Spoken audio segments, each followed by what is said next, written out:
Hello, everyone. It's Shane Kanto, your Wasteland Reviewer, and welcome to Lost in the Wasteland. And this week I'm being joined by one of my pals and co hosts of the Development Hell podcast, Alex Sanders.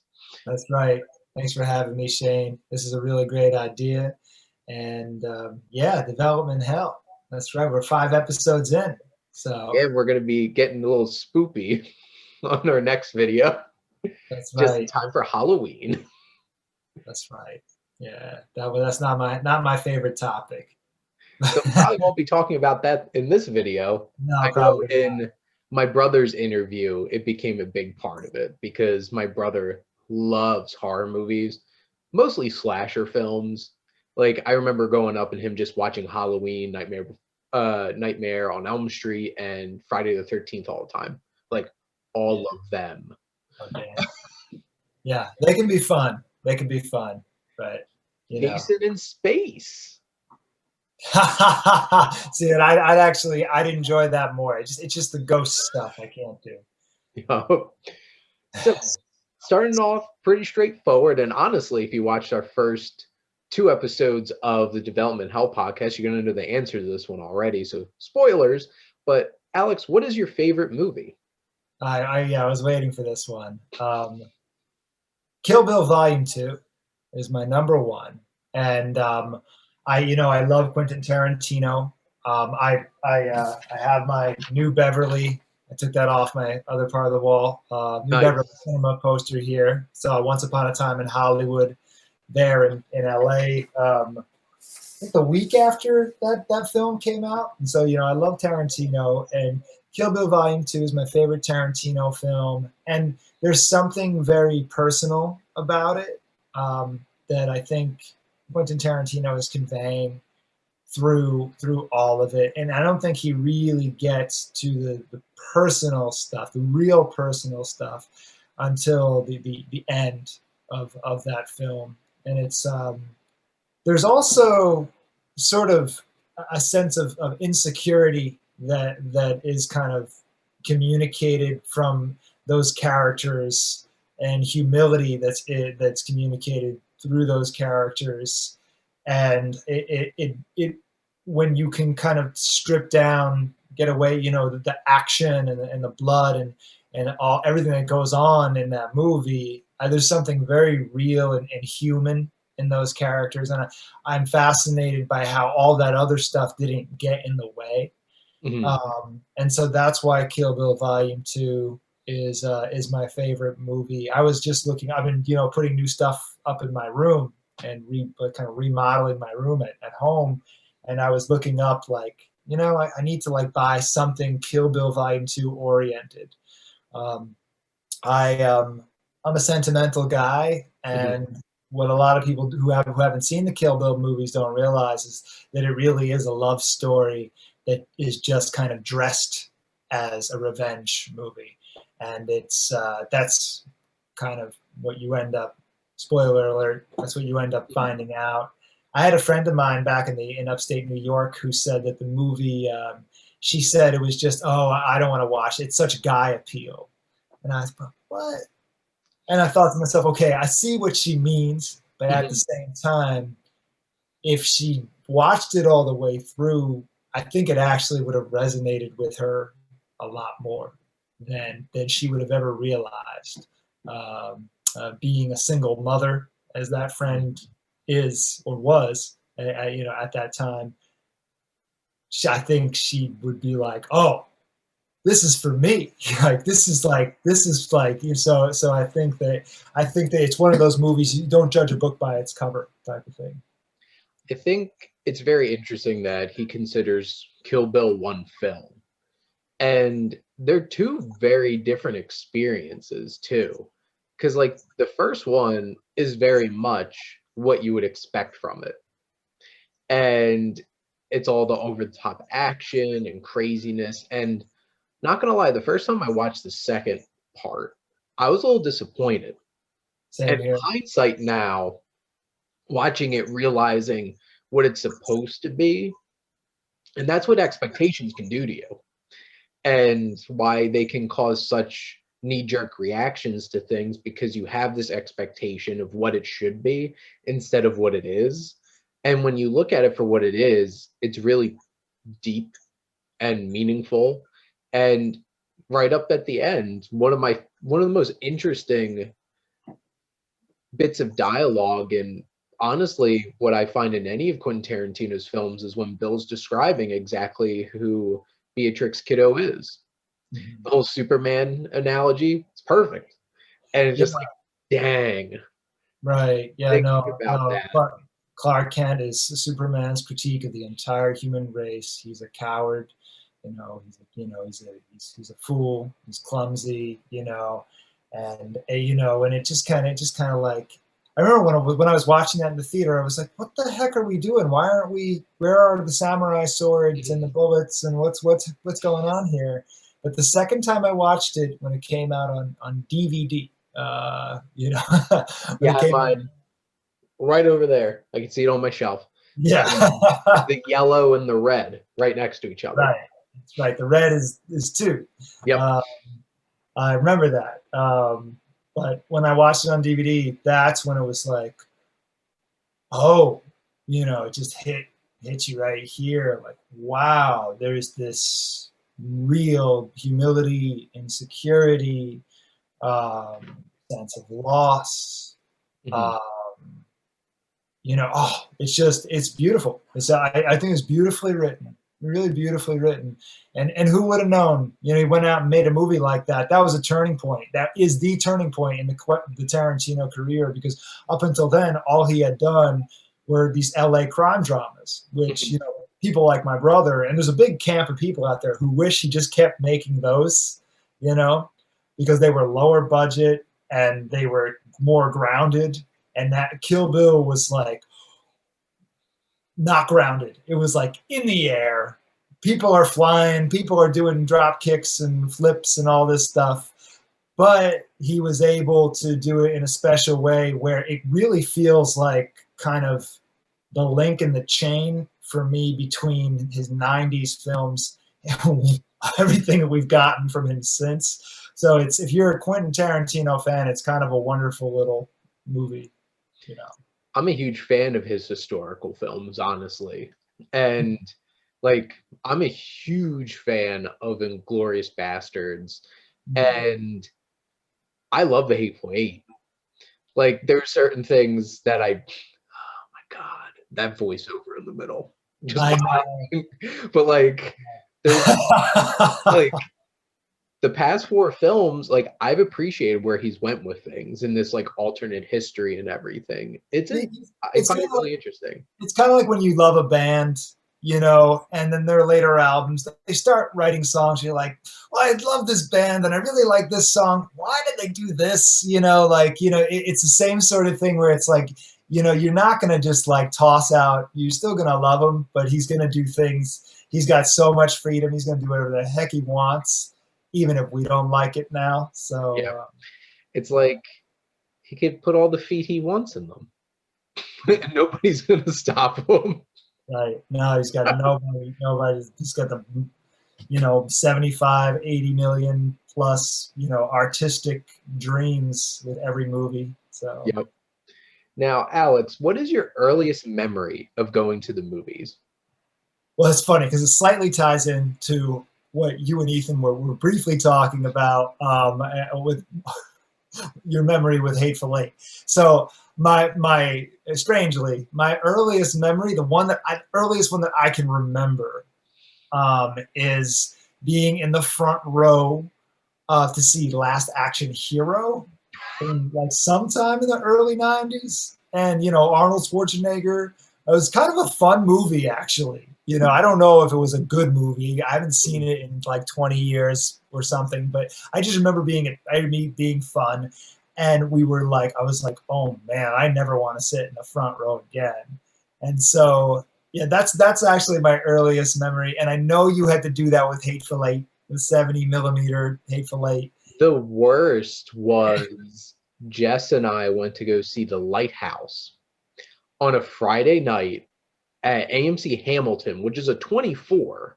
So Yeah, like these are pretty big theaters. I'm sure. like, normally I like to call it synchronize our watches. We both get our AMC A lists out and make sure that we get our seats next to each other. I'm like, oh, we'll be fine. It's the Lighthouse. How many people could be going to see this? Exactly.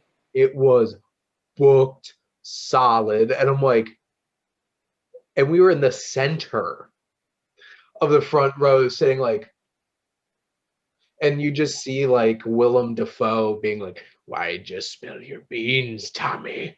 And like his just giant face. Yeah. Yeah. And it's a not a great time, which is why I always plan to make sure that I'm not that close to the Well, I'm screen. happy on one hand that the Lighthouse did that well at AMC, Hamilton. I'm surprised, So was I, because I didn't get my tickets beforehand. Yeah. That's a movie. Just you need to experience it. I don't know. I did see it. I did see the Lighthouse. It's Well, funny because amazing. Jess's friend Paige, who I'm interviewing for next week, Mhm. she hated it because they didn't wind up kissing.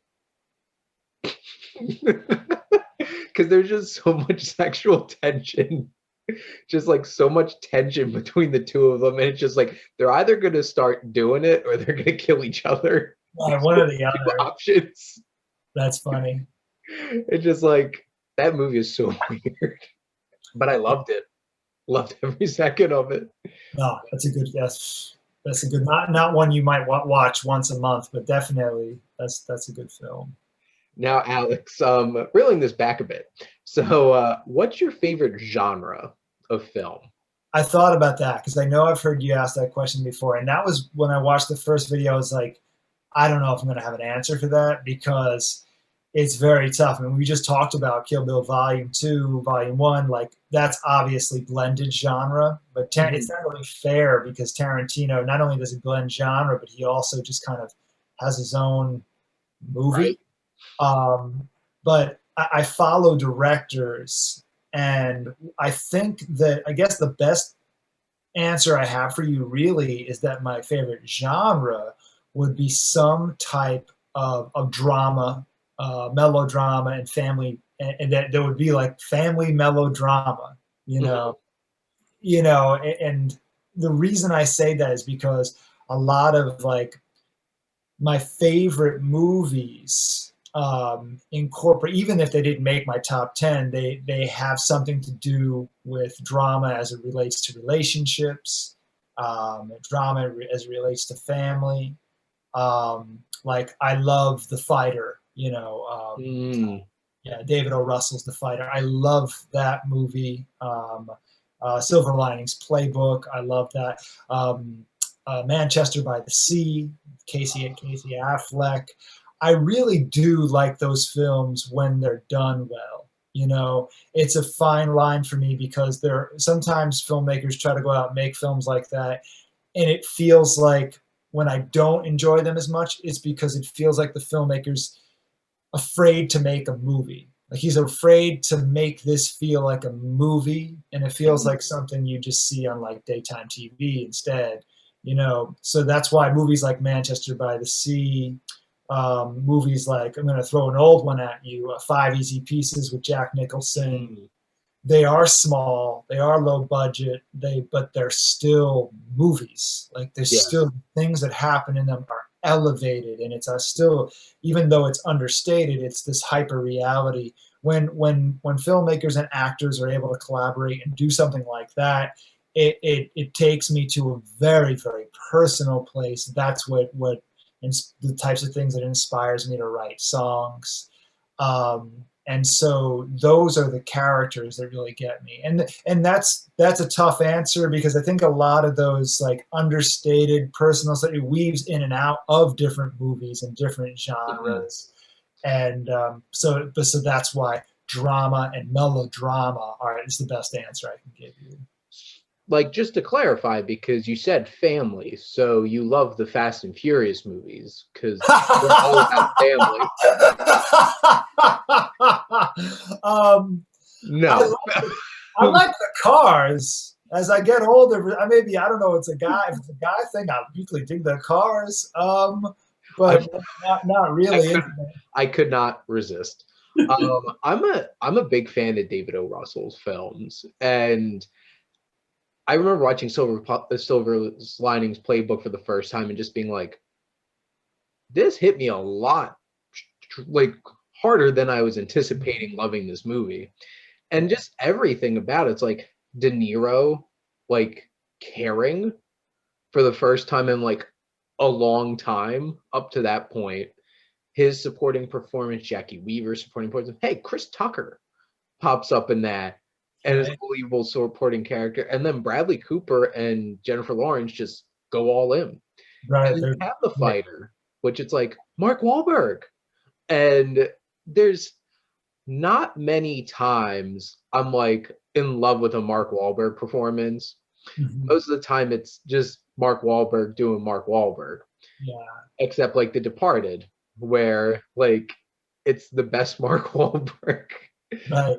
And And he prepared in the ring for 3 years, mhm, not knowing that the film would get made.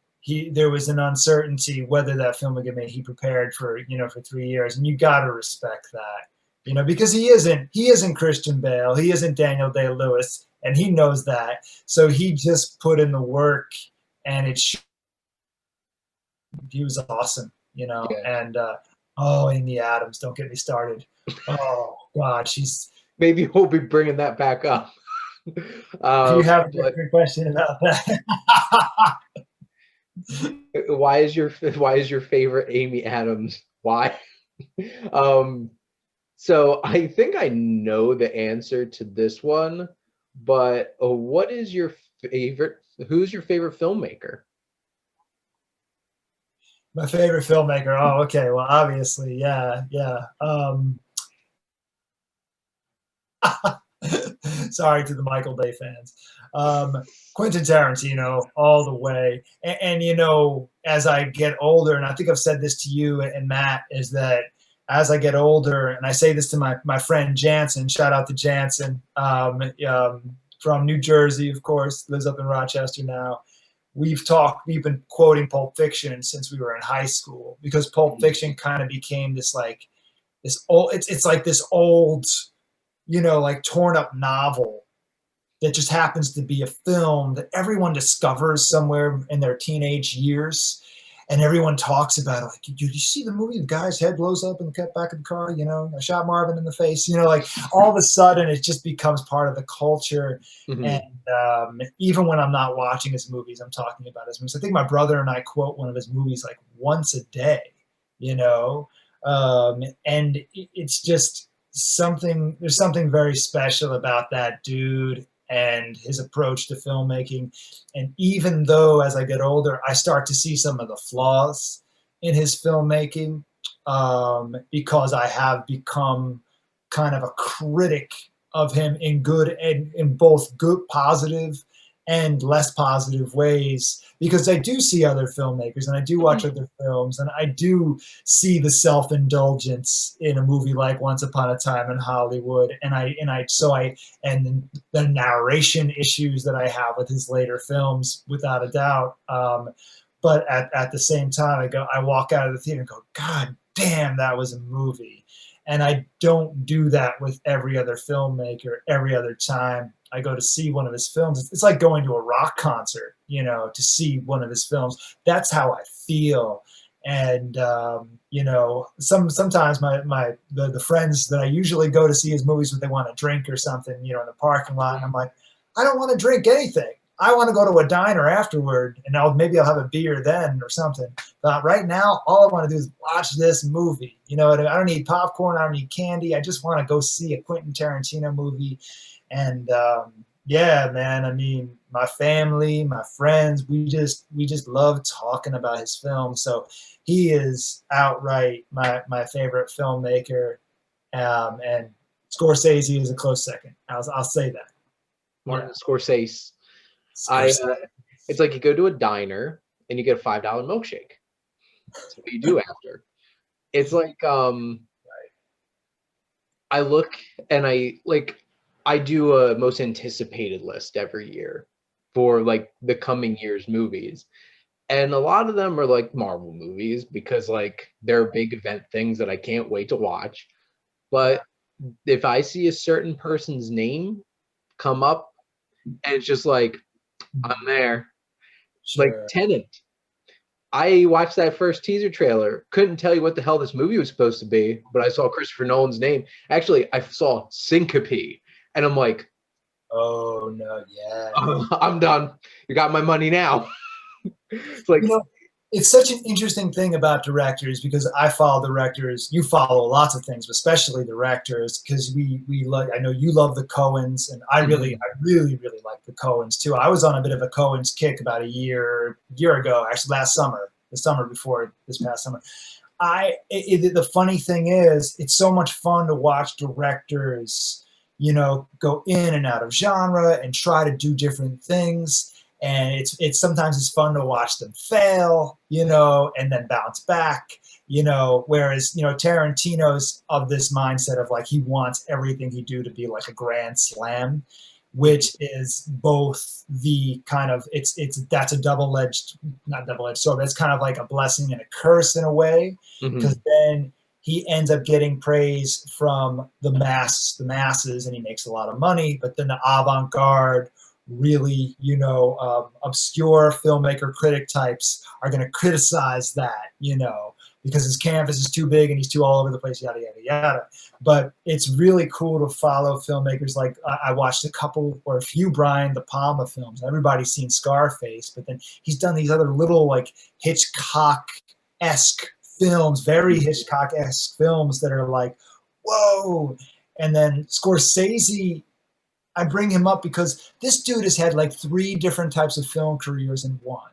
He had his Goodfellas-esque like pantheon of films. He has his like, the one with Daniel Day-Lewis. What's not Pride and Prejudice? What is that thing? I forget what it's called, but he has this Age of Innocence. Age of Innocence. He has movies in that and Kundun and these movies like Scorsese did this. What? Silence. Yeah. And it's like, yeah. And so anyway, well, then he has the Silence, Last Temptation of Christ, very personal, faith-based stuff where it's like he spent 15, 20 years mulling over this, waiting for the right opportunity to make it. Some filmmakers, a lot of people who go out to Hollywood or New York to try and make films, they just get that career. This guy had like all 3. He had the, passion project failure, to in some people's eyes, box office failure career. He had the, the kind of like personal statement career, and then he had the gangster, White Heat, James Cagney career, all in one person, And look, The Irishman. Who else could have got that made? Right. No. Who else would Netflix spend all that money to make a 3.5-hour gangster movie for? Right. Nobody else. Yeah. And that's the beauty of filmmakers. And like my brother brought up Tim Burton's, he loves Tim Burton. He loves John Hughes. Both of them have very specific things about them.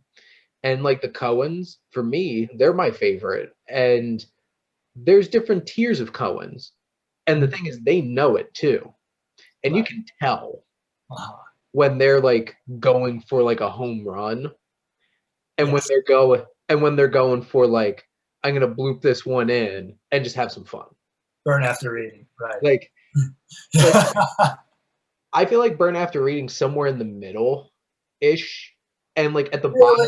I don't know, man. I love it. I like it. I'm not saying I like it, but it definitely felt like, hey, this isn't going to be a grand slam. We know this is a single or a double at best, but because like Lady Killers, I felt like they tried to bunt the ball. Tried to win the first case. With Tom Hanks in the starring role. Oh, wow. And Tom Hanks is great in it. I just think people are surprised because he's so sleazy, and like Intolerable Cruelty is just pure fun.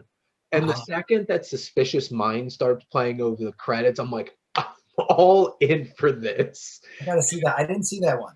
George Clooney and Catherine Zeta-Jones are just so smug the whole entire time, and they know it. and you love it, and you That's can't help amazing. but love it That sounds amazing.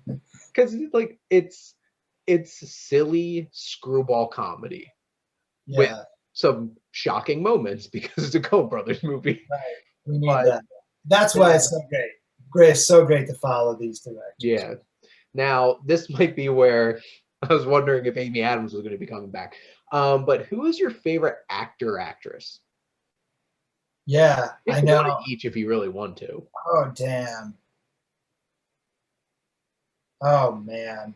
Oh, you mean like actor, male actor and female actor, actor and actress? If you have one very distinct one, no matter what, you could just go with it. Or if you'd want to pick one of each, an actor and an actress, you Okay. could. I'll try, because admittedly, I don't pay enough attention to actresses. I want to pay more attention. And I think I have over the past 5 years, I've paid more attention to how amazing um, these women are in Hollywood. But I think my first off the tip of my tongue, and I want him to work with some of those directors we've been talking about, but he doesn't, is Jake Gyllenhaal. That's the first person that comes to mind because he's carrying a lot of responsibility on his shoulders and working with some obviously great directors like Antoine Fuqua. I've only seen Southpaw once, but if you've ever seen that, like that movie He's all just in. like a kick in the chest 5 times over. I mean, he's so good in that. And then in Prisoners, I mean, he just has so much. The frustration is just pouring out of his hair, you Yeah. know. And you can thank Roger Deakins to it to an extent too because of that black hair.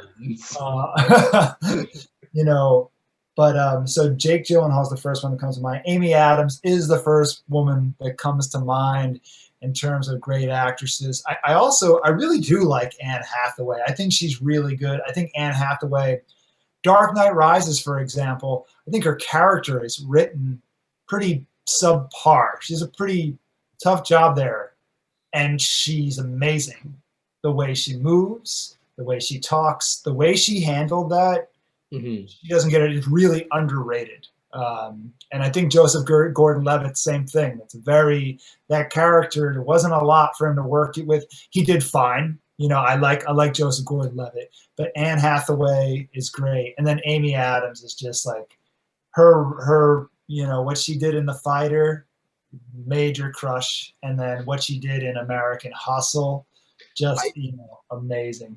I feel like she does not get enough credit for that particular film because obviously everybody remembers Christian Bale because like Christian Bale, he just Yeah. that belly and the Trump like comb over hairpiece, and then like Bradley Cooper is just like a live wire, and then of course Jennifer Lawrence, who I think's a little too much for me in that movie, but like She's hilarious though. he is, but like Amy Adams is great in that film, and she's such a fantastic actress, and she, despite the fact that she gets nominated for a lot of Academy Awards, she flies under the radar, I feel like, and not enough people really appreciate. Like she walks into a film and automatically makes it better. Oh, And yeah. that's a great actor being able to do that. And it's there's obviously like the pantheon of actresses is you got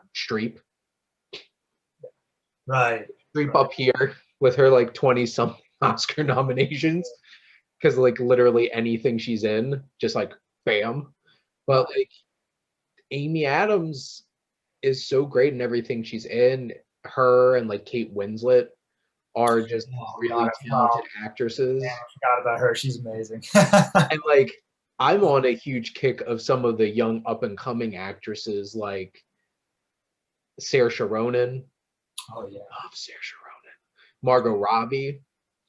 They're ridiculously talented actresses. Yeah. And there's a new film, Ammonite, coming out with a love story, a period piece love story between Saoirse Ronan and Kate Winslet. And I'm really looking forward to seeing the two of them on screen together because they're both such great actresses. Yeah. And it's interesting. Like, there's some, and then there's like Nicole Kidman's out there, Sure. and Kate She gets a Blanchett's lot. She out gets a there. lot of heat for some reason. A lot of people don't like. Some people don't like her for I some feel reason. like Anne Hathaway gets a lot of heat for I Yeah. just don't think people like her. But Yeah. like, she's an amazing actress from things like Rachel Getting Married and from small things like that. And like, I just watched The Witches, or the new, like, I movie's so stupid. But like, you can't say that she doesn't give like 100% to just Yeah. this absurd character that she plays. But I think that's like, Anne Hathaway and Amy Adams are two great actors, and Jake Gyllenhaal is just next level. Cause like Nightcrawler, Prisoners, you mentioned Southpaw, Wildlife, that he had a small role in that Paul Dano directed. He's a supporting role in it. He's not in it as much as you probably expect him to be, but every second he's on screen, he's killing it. Yeah. And I'm glad Denis Villeneuve really incorporated him into some of his films, and now Villeneuve's going like to the stars, I know. Yeah. literally. But Yeah. Either. so now shifting back to my next question is, what film could you literally watch every day and not get sick of? So this is why it made my list at number 6 in my top 10. You know which one it is because I. And the funny thing is, so it's Ace Ventura, Pet Detective. The funny thing is, it's not Kill Bill Volume 2 because I have to invest a lot. The movie asks a lot of you. As beautiful as it is, I might be able to watch the chapel scene every day because of the way it was shot and lit and everything. But Ace Ventura, Pet Detective, there's just something. It just makes me smile. It brings me back to being a kid. And I don't know. Jim Carrey, there's something really special about him. And there's so many funny moments in that movie. He just struck a kind of like, he just had a hot streak throughout that time in the 90s. Sure did. And he was just hilarious. And I was just watching, we have Showtime right now, and I was watching an episode of Kidding, which I actually I'm like, oh man, I might go on demand and just watch some more of this. Because that is an emotional investment, that show. Yeah. Like, if anybody questions if Jim Carrey is a great dramatic actor too, watch that. Watch Truman Show. He's gotten so much criticism. I took some acting lessons a little bit because I went in and out of this, the idea of maybe trying to get into that, for years and years. And one of my acting teachers hates him as an actor. And I remember I walked away thinking, yeah, but Jim Carrey's, nobody else is like Jim Carrey. There's no one like him. He's like, and Robin Williams had that to him too. No one's like Robin Williams, whether they're doing stand-up or they're doing drama or they're doing comedy. There's just something special about him. And Ace Ventura was also a really well-directed comedy. It was just, it doesn't take it never takes itself too seriously. And there's something human in it. And he just cracks me up, man. I feel like comedies are like Adam McKay comedies for me are those kinds of movies that like I could throw on Step Brothers, I could throw on The Other Guys, Anchorman, and just watch that over and over and over again. I could just watch Will Ferrell trying to tell Mark Wahlberg that if he was a tuna, he'd go out of his way, out of his food chain to eat him. Just over and over again. Yeah. That movie was on like a few weeks ago, and that was the scene. That was on.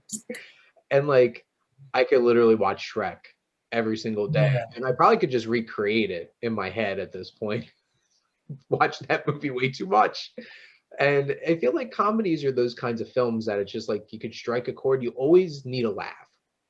Yeah. You don't always need to feel emotionally devastated, but you always need a laugh. Right, right. It's one of those things, when you come home from work and you've had a stressful day, it's hard to throw on Manchester by the Sea or Five Easy Pieces or Before the Devil Knows You're Dead or something like, oh my God, this is really dark. You just like, man, you just want to like throw on a comedy. I get it. I get it.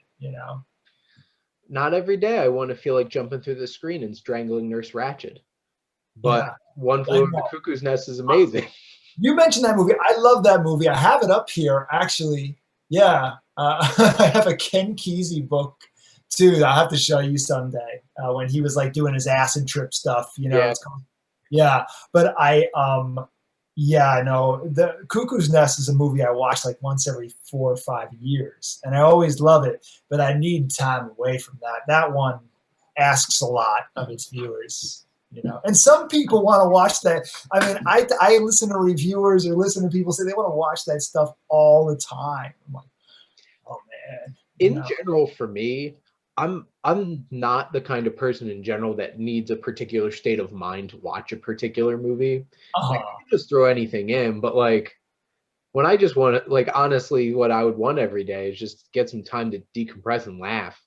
And Right. I feel like comedy, like you find that special comedy for you. You can throw on any Mel Brooks movie and just go to town. Just enjoy it. Now, I know you have some very strong interests outside of movies, so I'm interested to hear what you say for this question. What's a particular film that feels extra special to you because it has a connection to another interest of yours? Wow, that's a really good question. One particular film, um, you know, obviously music has always been the big thing. I've always said that, like it's funny because sometimes I'm more passionate about talking about movies than I Hmm. am about talking about bands or other musicians and things like that. But I am a musician, and I did, in the biggest way that I could, try to become a working musician, and I did. I was a working musician for a little while, and I still want to be a working musician again someday, to a degree. So, but it's always been a combination of personal experiences, music, movies, family, relationships that in all put into a pot, and then it ends up inspiring songs that I Hmm. write. I don't think there's not one particular movie that like inspires an entire like journey that I've taken in life. But I will say this: I just found my answer, and Matt would like this, and I know you will too. I think that I'm just gonna walk the earth like Caine in the Kung Fu. Walk from place to place, meet people, get into adventures. That at the end of Pulp Fiction, Hmm. that for some reason, that film and that scene had a really, really, really big impact on like the way I felt emotionally and philosophically about trying to do music or trying to do something special with my life. And so yeah, I think that stuff, obviously I watch Pulp Fiction like once or twice a year, and that stuff just kind of kept, percolating in my brain for years and years, whether I was in high school, in college, when I was working at Ryder, like even in California, when I was living there for 4 years, it has always kind of like been, and even when I listen to it now, it still has like an impact on me. I think ever since I was a kid, I always wanted to do something special, you Hmm. know, and now I'm in a place where I feel like I have done some of these special things, and I'm also kind of appreciating the people and the places and the wonderful things that I do have, as opposed to always feeling like I have to walk into some open mic or venue and reach for something that I don't know what. I think that eventually the uncertainty starts to be pretty scary. You know, in the beginning, when you're on a journey like that, you're all signed up for it. Bring that uncertainty on, and then a year, 2, 3 years go by, and like, who am I? You know, sort of thing kind of can happen for people, and so those words, walk to earth, get, that whole monologue, that whole scene where, I was eating my muffin, drinking my coffee, and like I had this epiphany that I'm going to go do such and such a thing. That all really has an impact. I appreciate your answer because that was definitely outside the box of like what I was thinking about. And like I wound up getting in a big conversation with my brother last week about baseball because like baseball movies, watching Major League, Field of Dreams, stuff like that, because we're both huge baseball fans. I was about to say, are you sure your answer isn't Ready to Rumble?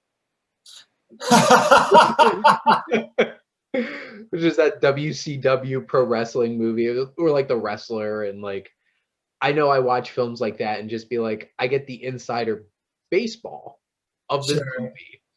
But I appreciate your answer because it makes that connection to philosophically where you Right. see yourself in life, Totally. the journey that you go on.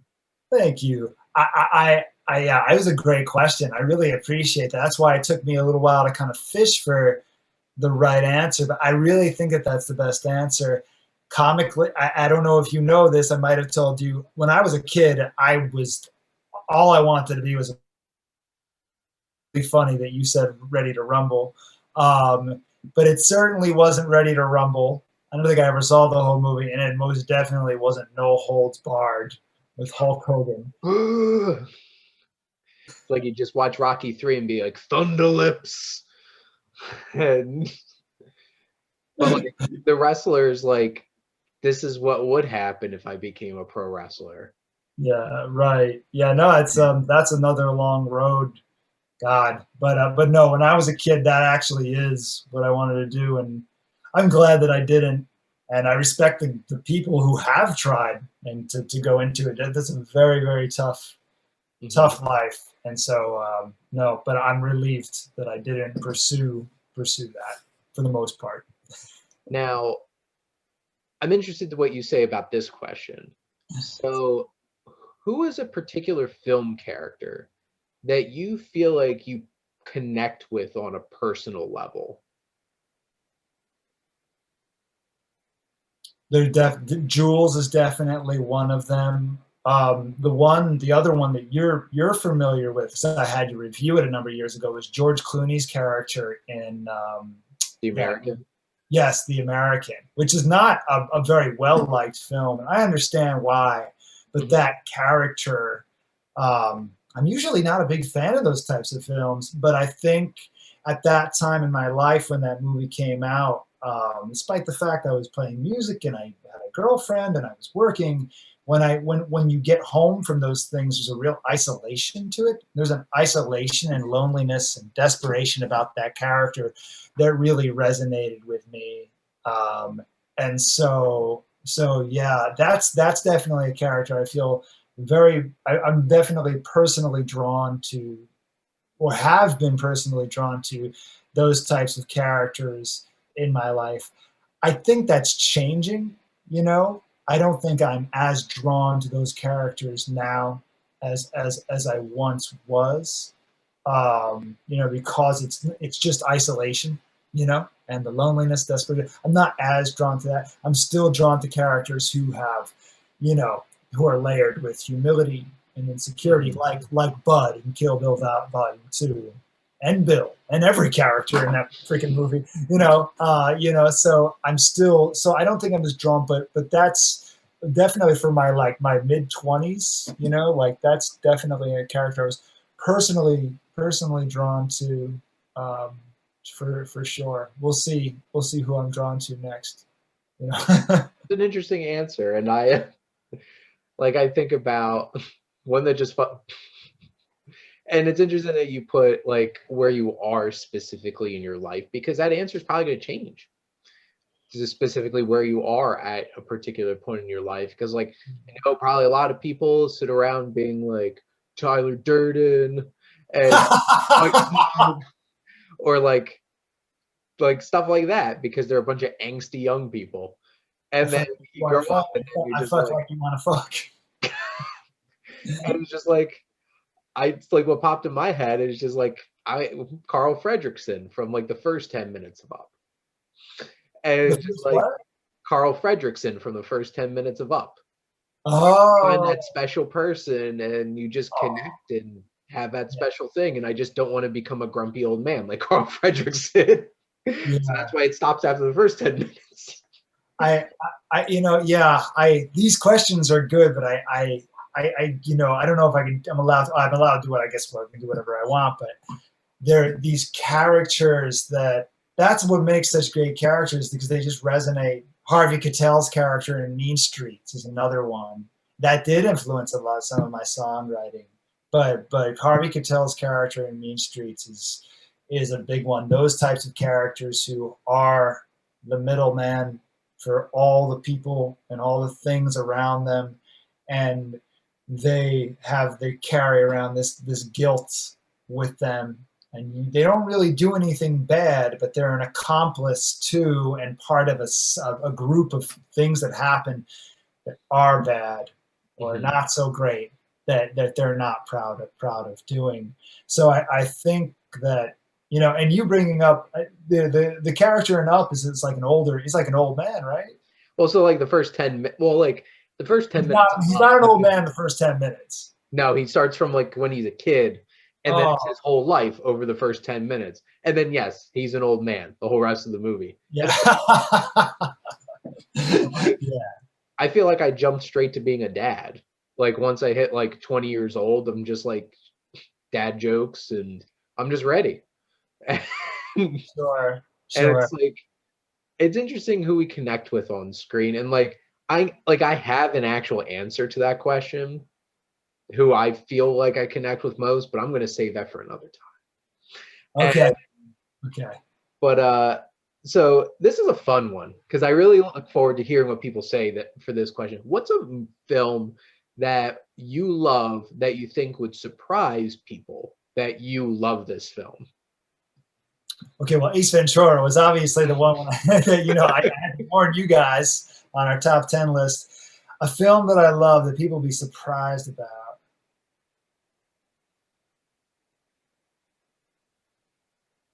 Okay, one just popped in my head. I want to give you a really good answer.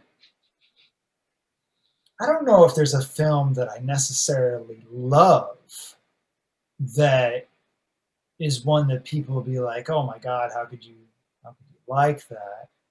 Um, or that people be surprised about. But I do like, The Holiday, Cameron Diaz, Jack Black, Kate Winslet. I love that. I'm like, oh, this is nice, So I have some hot cocoa and some Cinnabons. Yeah, I guess that's the best thing I can come up with. I think that's the first one I can think of. Hey, it's like we have those soft spots for like holiday movies and stuff like Yeah. that. And it's interesting because I've been watching some Halloween type movies. Like I just watched Nightmare for Christmas before I hopped on here and started filming this. So every year I have to watch it for Halloween. Yeah. And it's those kind of like holiday movies that just like sets a tone. And like I watch Muppets Christmas Carol every year. Every year. And I know every word to the song Marley and Marley by Stantler and Waldorf playing the two Marleys. Yeah. And my mom gets a kick out of every time I just start singing along to it. Cause like I watch it every single year. And it's always interesting because like obviously people have expectations of what they would expect you to like. And it's Sure. always fun talking about those movies that it's just like, really? Yeah. Like obviously it's like you have aspects of you that people make assumptions about and just like, no, I love this. And Right. it's like I didn't want to put like a what's your guilty pleasure movie, because I hate that term. Yeah. Yeah. Because like to be like I don't feel guilty about any of the movies that I like. Sure. Like, people might be surprised that I like them, but I don't feel guilty about liking them. I don't know. I guess if you like Fast and Furious 9, I don't know. I'm not sure. If you like Top Gun, is that guilty pleasure? It might be. It might be. I'm honestly not a huge fan of Top Gun. I'm not either. I just watched with my dad a couple of months ago, and my dad loves Tony Scott, Mm. and I love Tony Scott too, but I do not like that movie. The movie is terrible. I love Kenny Loggins, so I'll get on the highway to the danger zone. And then I just want to watch Archer after that. Danger zone. Yeah, man. But nah. I mean, it's one of those things. It was very popular for a reason. I see why it was successful as it was. The time that it came out. If that movie came out like 8 years later, it would have been, forget about it. If that was a 90s movie, people would be like, yeah, so 80s and it's so like, Tom Cruise. Yeah. Like Tom Cruise. You can be my wingman anytime. Val Kilmer said was like, I really don't want to say this line. I really don't want to. All right, I'll do my volleyball. Beach volleyball. That's right. But then, yeah. Well, so I have one last question for you. What do you love most about movies? Man,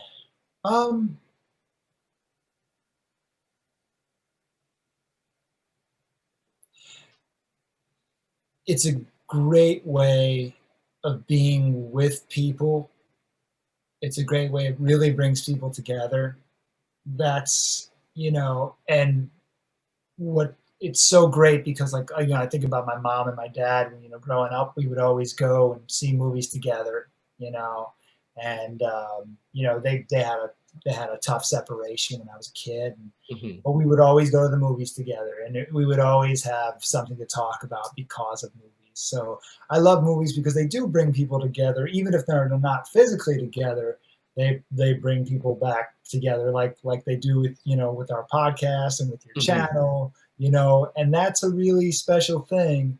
And at the same time, it works the other way in that everybody gets to kind of have their own experience of it. Like if somebody loves Top Gun, for example, that's great. Many people do. Yeah, and so many people do, and that's awesome. I love that so many people can watch it one way, and I can watch it a different way. And there's something, talking about the movies we've talked about, there's something very personal being expressed, and I love that about movies because it works for the introvert and it works for the extrovert, and it's on that continuum, introvert and extrovert, and wherever you are in that, wherever you, depending on what time you are in your life.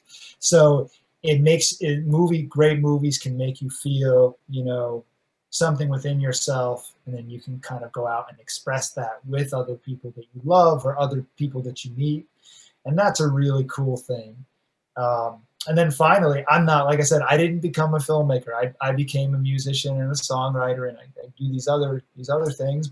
But I think what the coolest thing, doing what you do as a critic, and what I do a little less of the time as a critic, is just like looking at all the aspects: the cinematography, the art, the production design, the acting, the editing, the director's statement, that whole vision, being able to look at it in all those facets, that plays into, everything I just said about the personal statement and all the things that you can talk about and look at. And that's why it's so important for cinema to continue in whatever way, shape, or form it does. I'm starting to get used to watching things on Netflix, and Apple TV, and it's like, man, this is really awesome. There's some great work being done by a lot of talented people,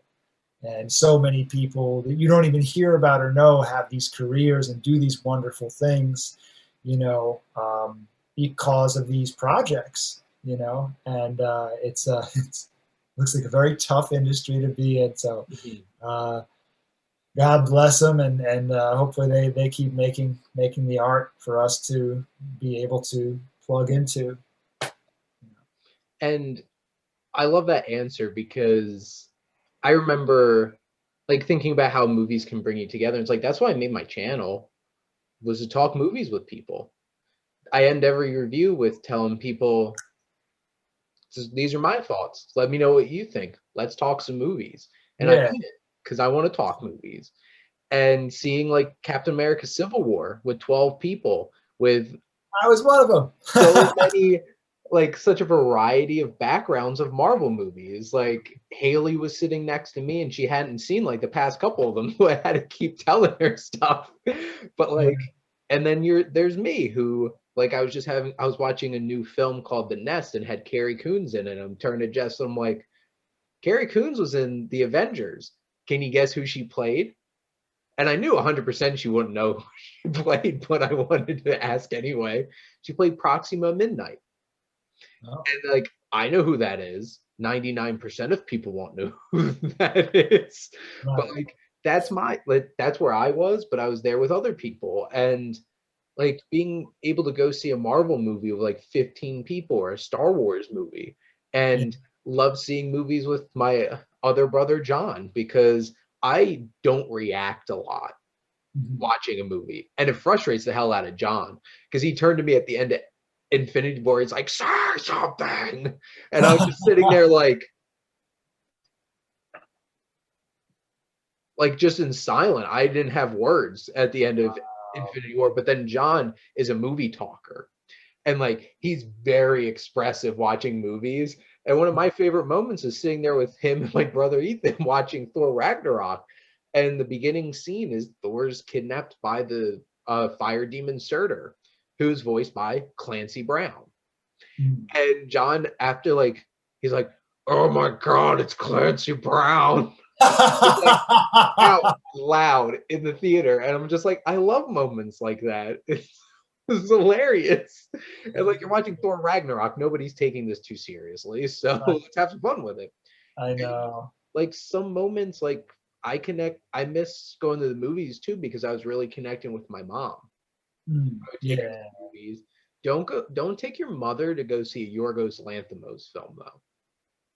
Because I took her to go, I was going alone. I go to the movies alone a lot. Uh-huh. And I don't have any problems with it.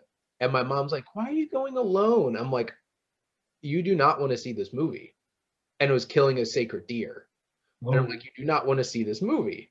And she's like, "But I don't want you to go alone." I'm like, "I warned you." And then I had tunnel vision because Nicole Kidman's on screen giving a hand job to somebody. And I'm like, I am not looking at my mother. I grew up watching a lot of movies, with my mom that we should not have been. I'm not even going to mention which ones, not a lot, but there were definitely a few times like that. It was like, oh, what are we There was doing? a Taste of Cinema article not 1 month after that. And it was movies not to see with your parents, thumbnail, Killing a Sacred Deer. And like the I'm last, sure Eyes Wide Shut was probably included in that list. Oh my oh yes. Jesus. And like the last movie I saw in a theater was with my mom. Yeah. Was I Still Believe, which is like a faith-based movie. I saw Call of the Wild with her earlier this year. Like Okay. I would take her to see certain movies. She like if Harrison Ford's in it, my mom's all about it. So I wanted to take her to go see it. I also took her to see Three Billboards outside of Ebbing, Missouri. Wow. Also a not great movie to take somebody who leans very conservative Sure. Sure. because Yeah. I described that movie as a crotch kick to Trump's America. And it is. Well, you could root for the others in the movie, but yes, I mean the Sam Rockwell character does turn. So yeah, yeah, So it's interesting making that connection with people about movies. But now, yeah. Alex, I have a question for you is I need you to ask me a question. Okay. So the last question is, what do you want to ask the Wasteland Reviewer? Huh. Wow. That is a great question. I do have a question for you.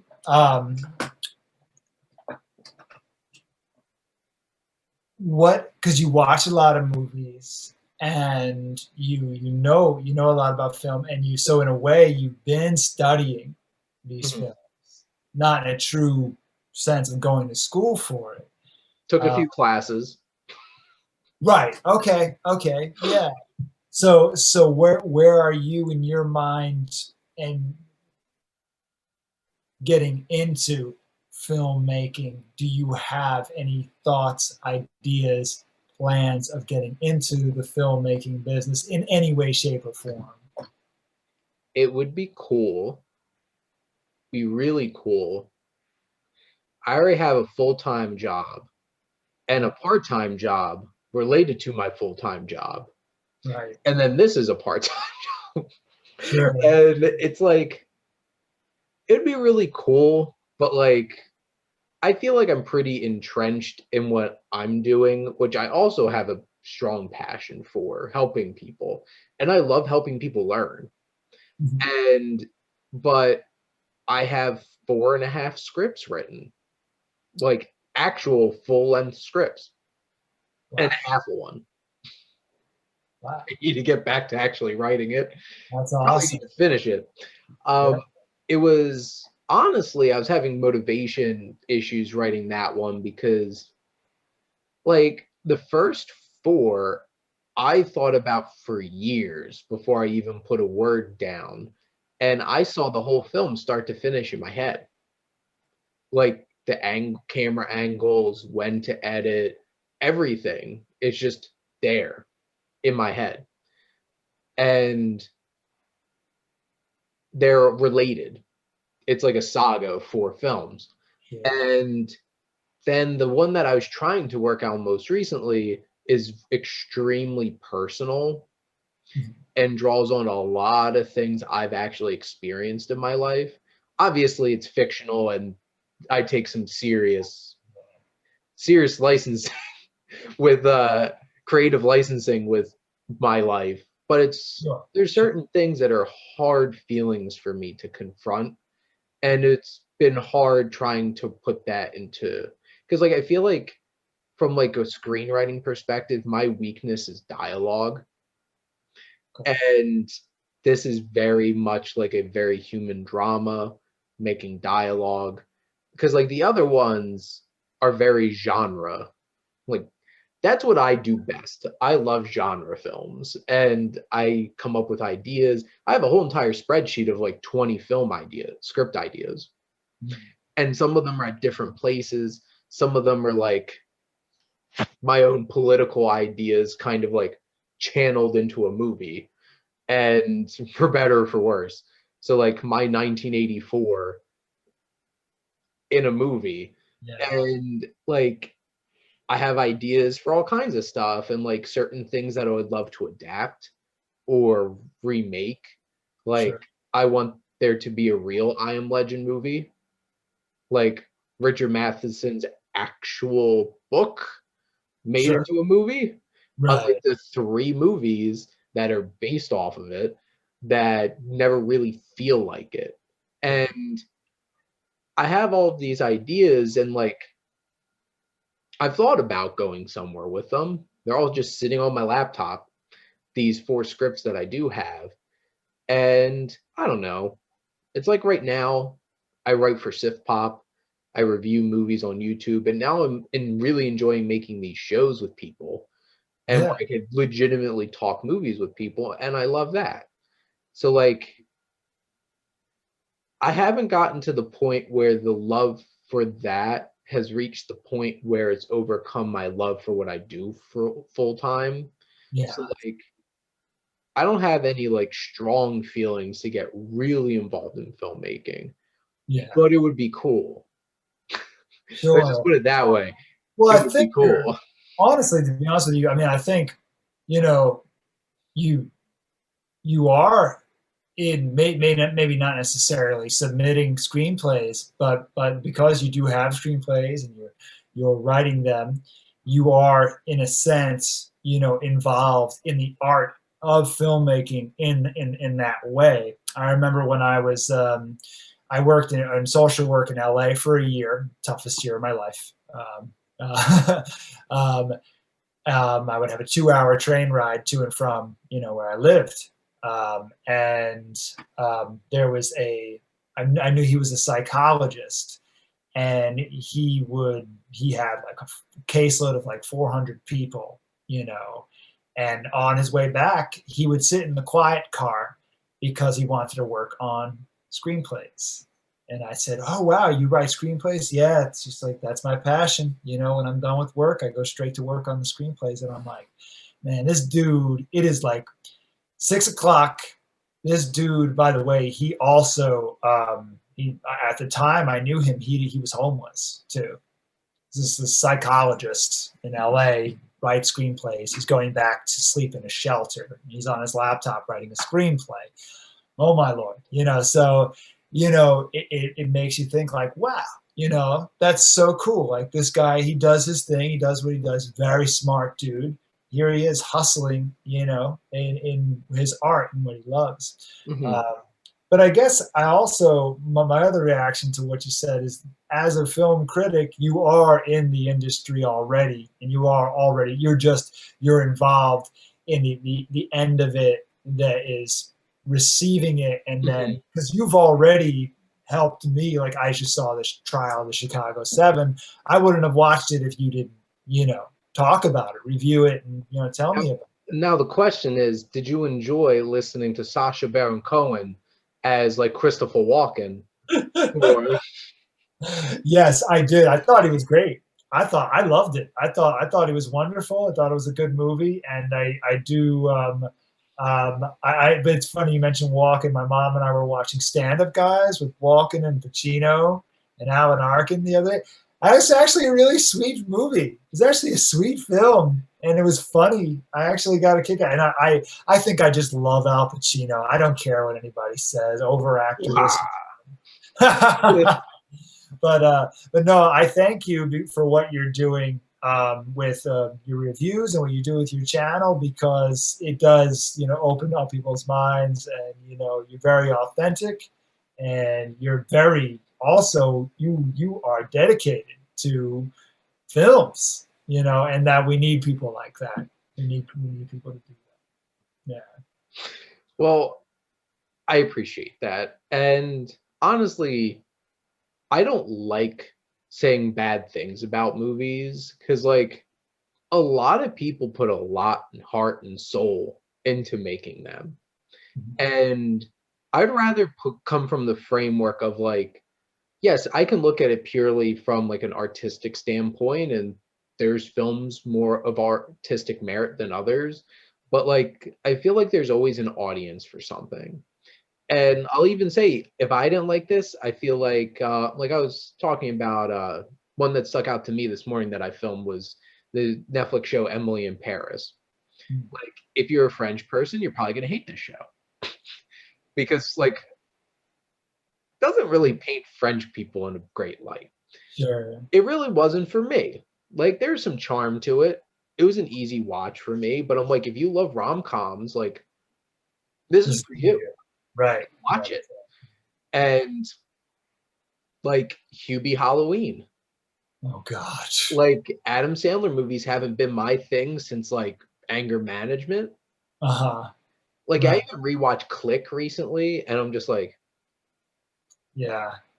and like, I think Anger Management is the last Adam Sandler comedy that like I watched. Like, I'm not counting like Funny People, because like that's like Adam Sandler's in it, but it's Mhm. a Judd Apatow movie. But Right. like Anger Management, I love. Like Sure. watching him and Jack Nicholson together, like just unabashedly, they're just funny They together. were good. And They like were. it's stupid, but You're like I love it. And like I just reviewed the seventh Tremors movie, Shrieker Island. And I grew up watching Tremors. I right. had the Tremors Action 4 pack from Walmart. That was $13, like the little pack of DVDs. And I love watching those movies. The last couple, really bad. But you know what? I'll watch any Tremors movie, and if I see Burt Gummer in there, I'm good. Man, that's the type of movie I need a six pack, some friends, maybe some pizza. I'm there. But alone, no, I'm not gonna watch it by myself. But if when the pandemic's over, I'll bring the beer. I could watch all 7 of them No, because I one got at a time. 6 on DVD and the new one's on Netflix. Kevin Bacon was only in the first one, right? Yes, he Yes. cut and ran after. Like, the only actor who's been in all 7 is Michael Gross, who The plays dude with Burt the Gummer. mustache. You like the okay? I know who you're talking He's about. a survivalist guy, the dad from Growing Pains. And like, yeah. Yeah, yeah, And that's the thing. It's like, I'll gush over movies, but I just honestly, something that I've been really enjoying is pointing out smaller indie films and getting attention. right, right. Yeah, that's what Because needed. I feel like that's more meaningful of what I can do than me sitting and gushing about the latest Avengers movie. Like, Right, I loved Endgame, every sure. second of it. But like, I don't think I'm convincing anybody to go see Endgame. Right. It's Like, more people are just into the dialogue and the conversation of Endgame. You know, it's like wanting to talk about the World Series or wanting to like you just want to talk about it, hear what people think about it. yeah, You know, but with those indie films, like never, rarely, sometimes, always, you recommended that to me, and I'm glad I saw it. I didn't love it, you know, but I definitely liked the authenticity of it. It definitely taught me some things about what a young woman or any woman experiences when she goes through that yeah. through Planned Parenthood, you know, and I have a family member who works for Planned Parenthood actually. So it taught me something about that. And I was like, wow, I had, man, imagine being 16, 17, but it didn't, but still, I'm glad I saw it. I didn't love it, but I'm glad that I saw it. You know what I mean? And like, my last thoughts wrapping up this interview is what I love so much about film is I've seen 340 films released in 2020. Yeah. Not an exaggeration. I keep track on a spreadsheet on this Wow. computer. And my 2 top films of 2020 so far is Never, Rarely, Sometimes, Always, Mhm. a Shaun the Sheep movie, Farmageddon. And that's what's so special about film. But I appreciate you tuning in to this interview with my friend Alex Sanders here, and I'm going to completely just leave it on that note. But thank you as always for tuning in and supporting your Wasteland Reviewer.